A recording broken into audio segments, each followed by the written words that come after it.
કેમ છો સ્ટુડન્ટ્સ બધા? સો હવે આપણે યુનિટ નંબર 2 સ્ટાર્ટ કરીએ છીએ.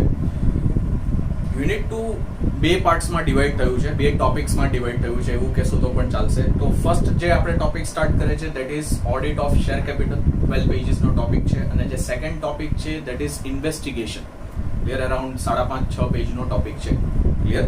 તો પહેલા આપણે સ્ટાર્ટ કરીએ છીએ ઓડિટ ઓફ શેર કેપિટલનો ટોપિક. અને ઓડિટ ઓફ શેર કેપિટલમાં તમે સ્ટાર્ટિંગના જો પોઈન્ટ્સ જોયા હશે, ક્લિયર, પેમ્પલેટ તમે એકવાર જોયું હશે ઓવરઓલ, તો સ્ટાર્ટિંગના તમને ટોટલ એ લોકોએ 13 પોઈન્ટ્સ આપ્યા છે, ક્લિયર. કોઈ પણ કંપની રિલેટેડ આપણે બેલેન્સ શીટમાં પહેલી જ આઇટમ લાયબિલિટી સાઇડ શેર કેપિટલની હોય તો એના રિલેટેડના અલગ અલગ એરિયાઝ કઈ રીતે ઓડિટર છે ચેક કરશે, એના રિલેટેડ ઓડિટ કેવી રીતે કરશે, તો એના ટોટલ 13 પોઈન્ટ્સ આપેલા છે. Audit of share capital consist of total 13 areas. અને પછી પેજ નંબર 9 ઉપર તમને શેર કેપિટલ રિલેટેડ જ છે પણ એક નવો ટોપિકના ફોર્મમાં ઓપ્શન ઓન શેર કેપિટલ, તો એમાં ઓડિટર કઈ રીતે વેરિફિકેશન કરશે, એટલે ઓડિટ કરશે. શેર ટ્રાન્સફર ઓડિટ એ એક ઇમ્પોર્ટન્ટ પોઈન્ટ છે. Verification of issue of bonus shares page number 10 ઉપર એ પણ એક ઇમ્પોર્ટન્ટ છે પોઈન્ટ, ક્લિયર. એટલે યુનિટ નંબર 2 માંથી પણ ખાસા એવા પોઈન્ટ્સ જે તમને આપણે કહીએ એવરી યર એ લોકો રિપીટેટિવલી પૂછે જ છે, એવા ઘણા બધા ટોપિક્સ, એવા ઘણા બધા પોઈન્ટ્સ આવશે, ક્લિયર. એટલે જ્યારે આપણે સ્ટાર્ટ કરશું ત્યારે હું તમને કહેતો જ રહીશ કે ભાઈ આ પર્ટિક્યુલર પોઈન્ટ ઇમ્પોર્ટન્ટ છે. પછી ઓડિટ ઓફ ડિબેન્ચર, શેર કેપિટલનો પાર્ટ અહીંયા સુધી છે. બોનસ શેર્સ નો જે પોઈન્ટ છે ત્યાં સુધી શેર કેપિટલ રિલેટેડ પોઈન્ટ છે. પછી ઓડિટ ઓફ ડિબેન્ચર્સ નો એક આખો પોઈન્ટ આપી દીધો છે અને લાસ્ટ પોઈન્ટ પેજ નંબર 12 ઉપર ઓડિટ ઓફ ડિવિડન્ડ નો આપેલો છે, ક્લિયર. તો આ રીતે આખા તમને એ લોકોએ સબ ટોપિક્સ આપેલા છે in audit of share capital. એટલે આપણે પહેલા સ્ટાર્ટ કરીએ છીએ મીનિંગ થી. જો શું છે starting first line, almost the first function of the company is to raise capital. Excepting a private company, every other company issues a prospectus. એટલે રૂલ છે કે ભાઈ પ્રાઇવેટ કંપની હોય they don't have to issue prospectus, public company have to issue the prospectus which may be in which form? Abridged form. Abridged એટલે one type of a short form. આપણે કહીએ short ફોર્મમાં તમે એકદમ concise વેમાં જો prospectus issue કરો તો એને એબ્રાઇજ્ડ પ્રોસ્પેક્ટસ કહેવાય. અને જનરલ ખાલી પ્રોસ્પેક્ટસ હોય તો એમાં બધી ડિટેલમાં ઇન્ફોર્મેશન આપવામાં આવે. તો abridged form is the short form or concise form of the main prospectus, clear.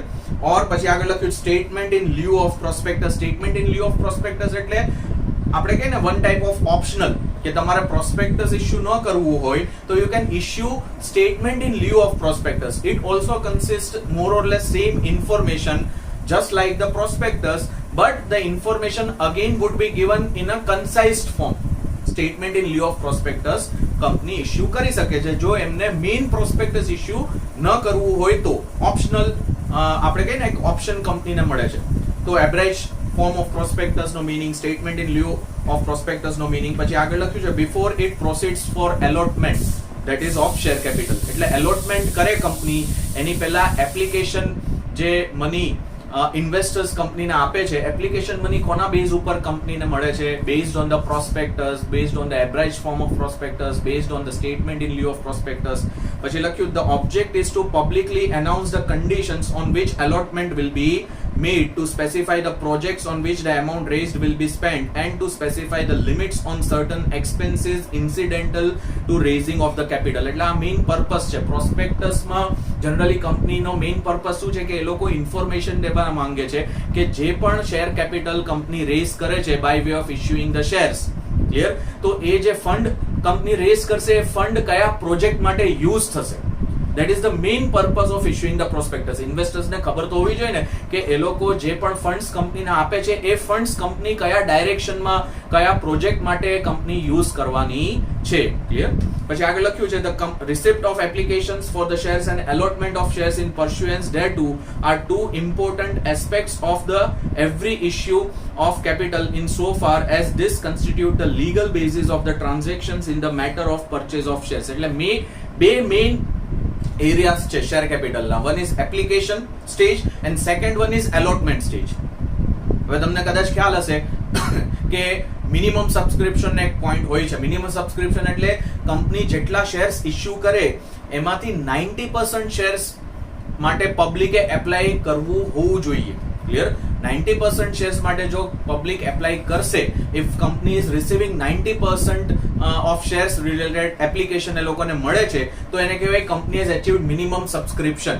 જો કંપનીને મિનિમમ સબસ્ક્રિપ્શન મળશે તો કંપની એલોટમેન્ટ કરી શકશે, અધરવાઇઝ એવું ગણાય કે જે આઈપીઓ છે એ આઈપીઓ ફેલ ગયો છે. આઈપીઓ ફેલ ક્યારે જાય? જ્યારે મિનિમમ સબસ્ક્રિપ્શન કંપનીને ન મળે, અને મિનિમમ સબસ્ક્રિપ્શનનો ક્રાઇટેરિયા કેટલો છે? 90% of the shares issued for that company should have received application. Clear? પછી આગળ લખ્યું છે, this therefore should receive a careful attention of the auditor. He also must verify that each party has performed his part of the contract within the allotted time. એટલે બે સૌથી important areas auditor માટે કયા છે?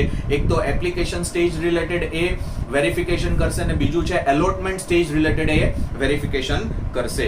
પછી next છે, this therefore should receive. Okay, line read કરી લીધી. પછી નેક્સ્ટ પેરેગ્રાફ છે, the audit of share capital is necessary both on incorporation and also afterwards whenever the directors decide to increase the subscribed share capital.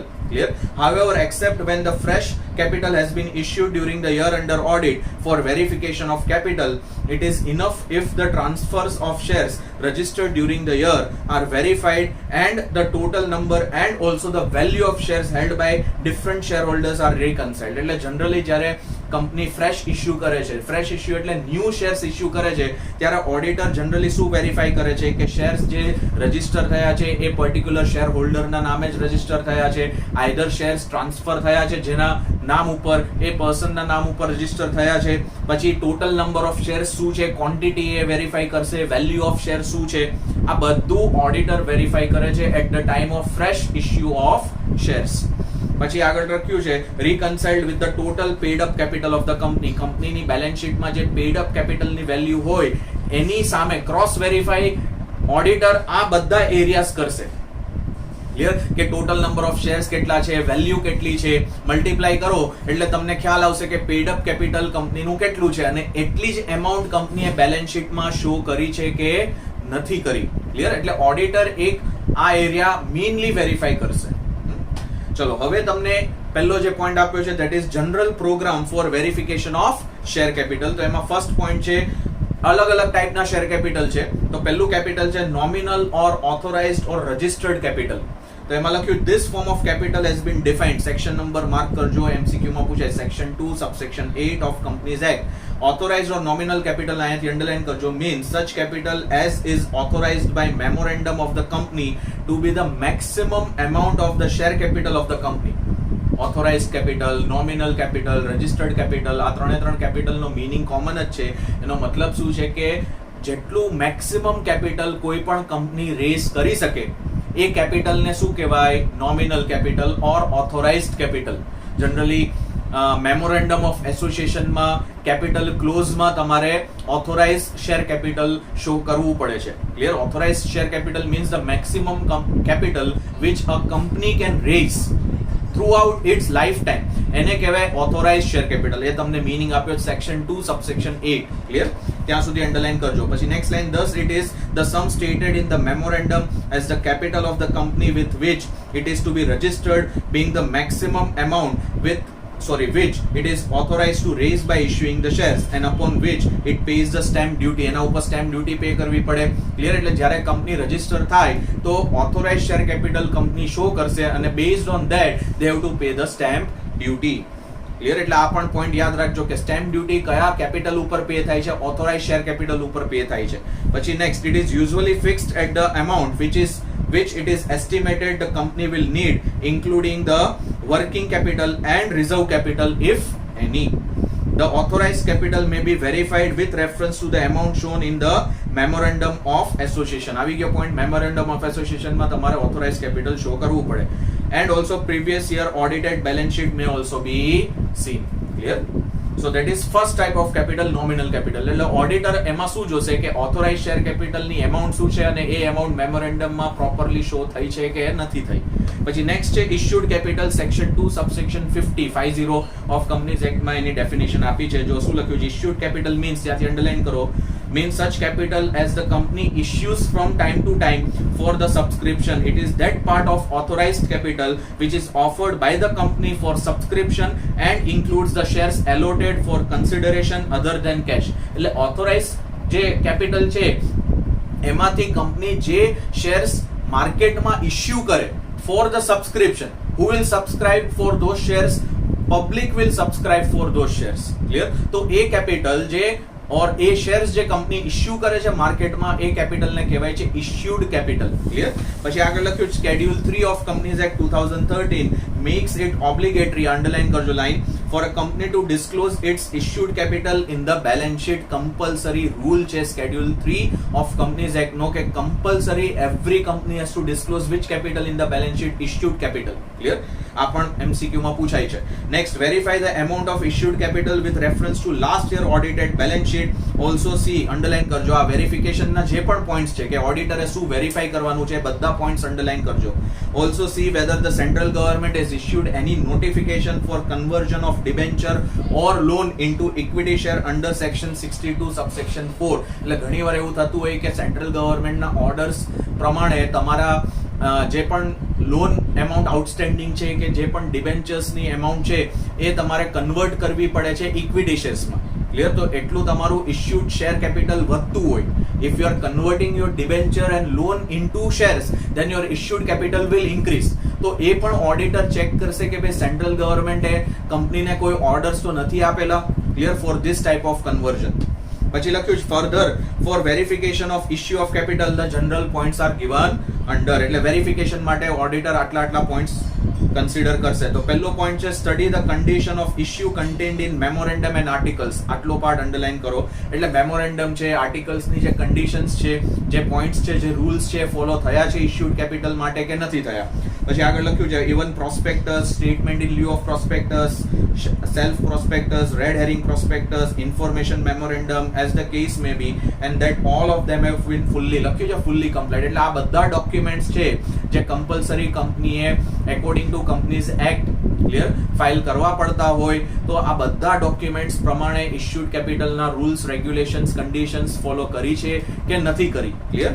પછી next છે verify that the first allotment was not made under the amount of minimum subscription stated in the prospectus had been subscribed and that until then the amount received was kept in deposit in a scheduled bank as the required by section 39. મેં તમને કીધું આગળ પણ કે compulsory minimum subscription company achieve કરવું પડે. એટલે આ એ જ પોઈન્ટ છે જ્યાં સુધી કંપની મિનિમમ સબસ્ક્રિપ્શન એચીવ નહીં કરે ત્યાં સુધી જે પણ એમાઉન્ટ કંપનીએ રિસીવ કરી છે રિલેટેડ ટુ એપ્લિકેશન મની જે પણ કંપની રિસીવ કરે એ અલગ એક બેંક એકાઉન્ટમાં કંપનીએ ડિપોઝિટ કરવાનું.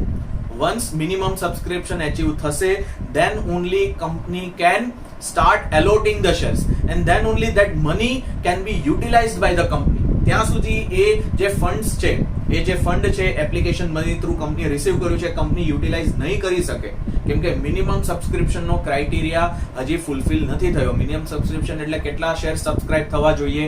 90% શેર્સ ની એપ્લિકેશન કંપની પાસે આવી જવી જોઈએ. એટલે ત્યાં સુધી કંપની પાસે જે પણ ફંડ છે which they have received through application money A fund એ લોકો બિઝનેસ પર્પઝ માટે યુટિલાઇઝ ન કરી શકે.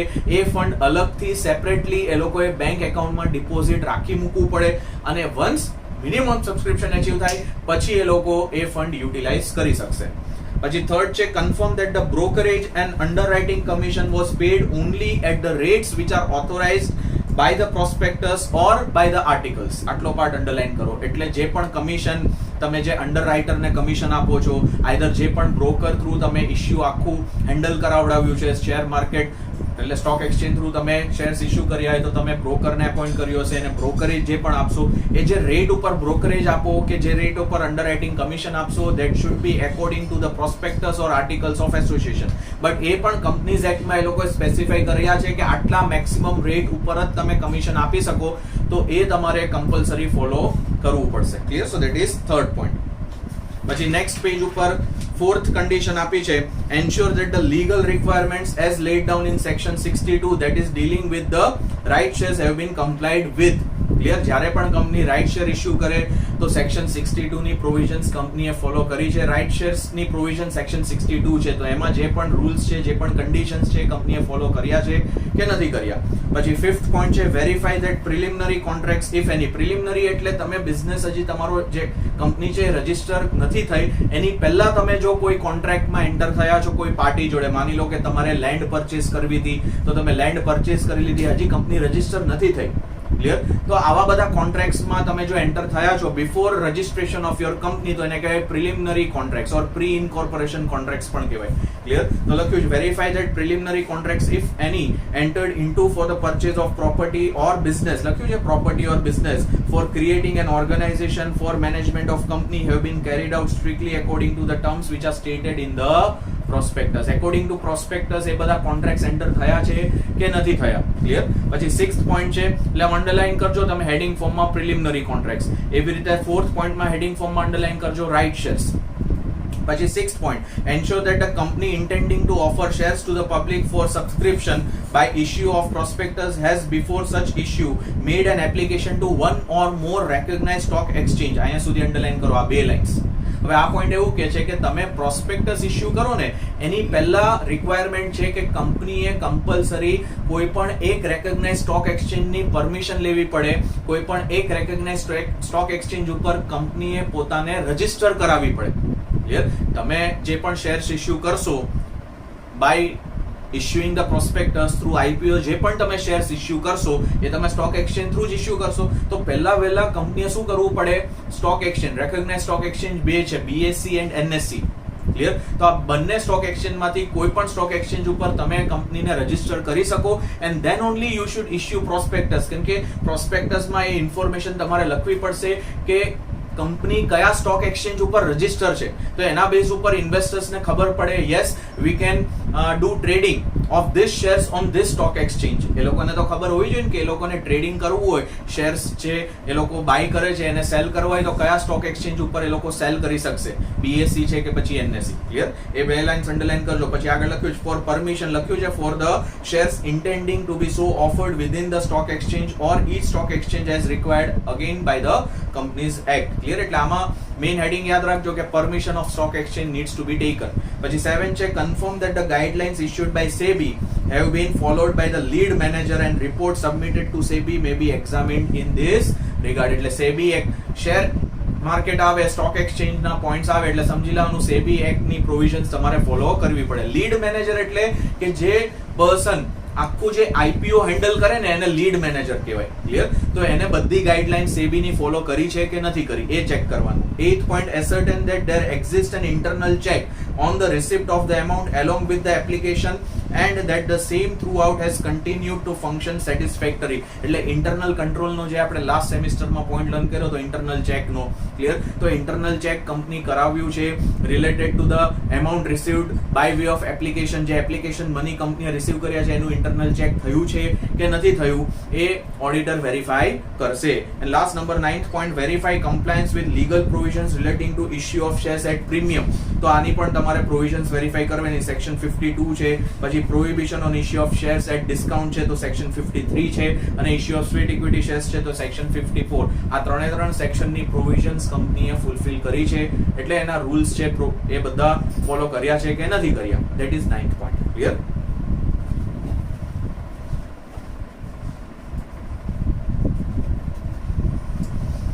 સો આઈ હોપ ફર્સ્ટ જે પોઈન્ટ છે જનરલ પ્રોગ્રામ, ક્લિયર, એ તમને પોઈન્ટ્સ એના બધા ડિટેલમાં ખબર પડી ગઈ હશે. તો એમાં આપણે બે કેપિટલ લર્ન કર્યા, નોમિનલ કેપિટલ, ઓથોરાઇઝ કેપિટલ અને ઇશ્યુડ. નોમિનલ કેપિટલમાં જનરલી જોવા જાવ તો ઓડિટરે કાંઈ એવું મેઇન કોઈ એવા પોઈન્ટ્સ નથી કે વેરીફાઈ કરવાના છે, બટ યસ ઇશ્યુડ કેપિટલમાં જે આપણે 9 પોઈન્ટ્સ લર્ન કર્યા એ બધા પોઈન્ટ્સ ઓડિટર વેરીફાઈ કરશે. ક્લિયર? પછી નેક્સ્ટ પોઈન્ટ છે verification of shares issued for the cash. તો એમાં લખ્યું છે યુઝ્યુઅલી આ સેકન્ડ પોઈન્ટ છે there are 3 stages in the issue of shares. નેમલી પહેલું સ્ટેજ શું છે? એપ્લિકેશન મની નું મેં તમને કીધું તો એ લખ્યું છે receipt of application for the shares along with application money. Second છે allotment of shares and receipt of allotment money અને થર્ડ છે making the calls and receipt of the call money. કોઈ પણ કંપની શેર ઇશ્યુ કરે તો 3 સ્ટેજીસમાં એ લોકો amount એની receive કરે છે, application money through, allotment money through call money through. તો હવે 3 સ્ટેજીસ તમને નીચે એક્સપ્લેન કરેલા છે. તો પહેલું છે એપ્લિકેશન મનીનું. Verify the amount received along with the applications for the shares in the following manner. તો 4 પોઈન્ટ્સ છે આમાં. તો પહેલું છે check the entries in the application book and allotment book with the original application. જે original application ઇન્વેસ્ટરે fill up કરીને આપી છે, તો એ જે ડિટેલ્સ છે, એમાં જે પણ ડિટેલ્સ છે એ તમારે કંપનીની જે એપ્લિકેશન બુક છે એની જોડે કમ્પેર કરવાની કે મેચ થાય છે કે નથી થતી. That is first point. પછી સેકન્ડ છે check the entries in the application again and allotment book as regards the deposit of money received with the application with those in the cash book. Cash ફોર્મમાં જે પણ તમને application money મળ્યા છે, તો જે પણ કેશ બુકમાં એન્ટ્રી છે એની જોડે જોડે તમારે એપ્લિકેશન મની એને જે પે કર્યા છે, એપ્લિકેશનમાં જે ડિટેલ્સ છે કે ભાઈ કોઈ પણ ઇન્વેસ્ટરે માની લો કે 10,000 રૂપીસ પે કર્યા, ક્લિયર, તો 10,000 રૂપીસ કેશ ફોર્મમાં પે કર્યા, તો કેશ બુકમાં એન્ટ્રી છે કે નહીં, અને સેમ એપ્લિકેશન બુકમાં એન્ટ્રી છે કે નહીં, એ તમારે ક્રોસ વેરીફાઈ કરવાનું. પછી થર્ડ છે vouching of the amounts refunded to the unsuccessful applicants with the copies of the letter of regret. એટલે જેની એપ્લિકેશન રિજેક્ટ થઈ છે, કંપનીએ એક્સેપ્ટ નથી કરી, તો એ લોકોને લેટર ઓફ રિગ્રેટ. રિગ્રેટ એટલે આપણે કહે ને સોરી કે ભાઈ we could not accept your application, તો એવી રીતે લેટર ઓફ રિગ્રેટ કંપની આપેલા છે કે નહીં, અને એની એમાઉન્ટ રિફંડ કરી એ તમારે પ્રોપરલી વાઉચ કરવાની, વેરીફાઈ કરવાની કે એ એમાઉન્ટ એકચ્યુઅલી રિફંડ થઈ છે એ પર્ટિક્યુલર ઇન્વેસ્ટરને કે નથી થઈ. અને ફોર્થ લાસ્ટ પોઈન્ટ છે check the total column in application and allotment book and confirm the general entry debiting the share application account and crediting the share capital account. એ તમારે general entry check કરવાની અને total તમારે check કરી લેવાનું application બુકનું, allotment બુકનું. Clear? So total આ 4 પોઈન્ટ્સ તમને આપી દીધા છે એપ્લિકેશનના. અહીંયા સુધી રાખીએ છીએ. નેક્સ્ટ સેશનથી આપણે એલોટમેન્ટ મનીનો પોઈન્ટ સ્ટાર્ટ કરશું. ચલો મળીએ નેક્સ્ટ સેશનમાં. આવજો બધા, સાચવજો.